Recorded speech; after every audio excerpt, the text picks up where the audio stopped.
Hey guys, Professor Bill, Comic Book University, and Self-Made issue number 4. Make sure you check out the podcast. It drops the same day that the comic book drops. It genuinely helps out a lot, and I feel that every single comic book should have a podcast at some point or another.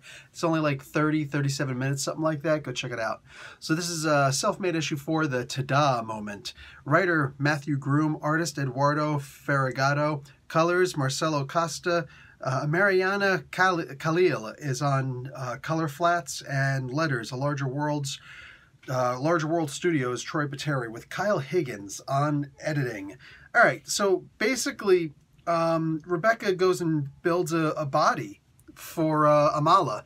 It's a work bot body. You know, there's no AI at this point in this far-flung part of the future, which we also find out is in Australia. It was a blink and you missed it moment, and it literally, because of the podcast, the Self-Made podcast, I was able to go back and look, and it's like, oh, would you look at that crap? So they're actually in Australia.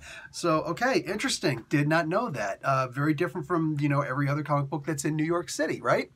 Anyhow, so, what do you call it? It's a workbot, robot. These things they can't hold a conversation or anything like that, but she can because there's AI. We also realize how Rebecca was able to create this AI, somewhat by accident, but also she should have expected something, right?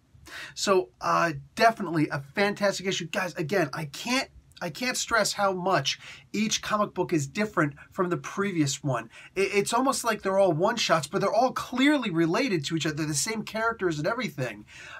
We get introduced to a new character, James. I hope that he doesn't wind up getting killed at one point. He is a very cool character. Definitely underrated in this. I'm a little disappointed they didn't talk about him more in the podcast, like genuinely, because he's a very cool guy. He's a guy who actually loves Rebecca, loves her, and goes and, you know, meets her needs whenever, but he actually loves her.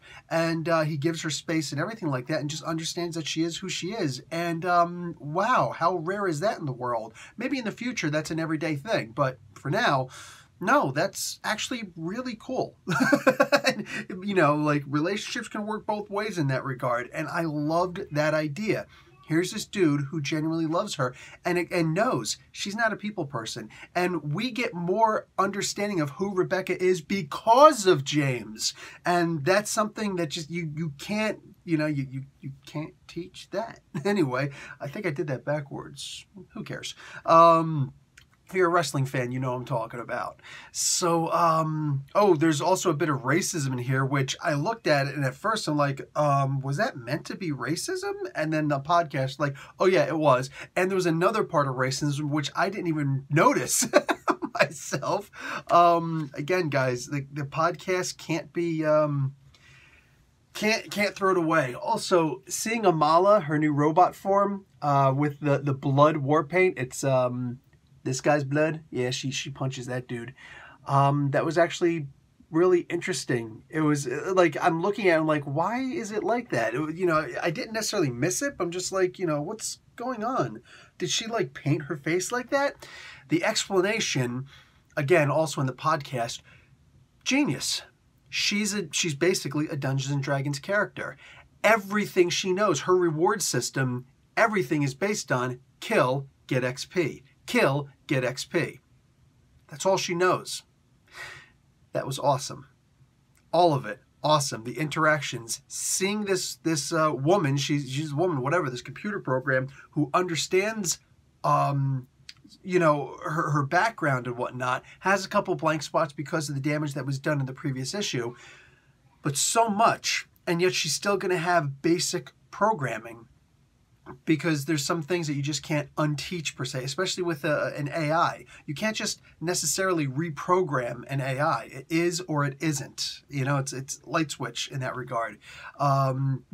Seriously, just like a human, because sentience is its own state. And anyway, fantastic comic book. Genuinely fantastic comic book. I can't get over how much each issue this was a Dungeons & Dragons world in issue 1. It doesn't feel rushed or anything. Man, they were talking about how this was supposed to be a limited series.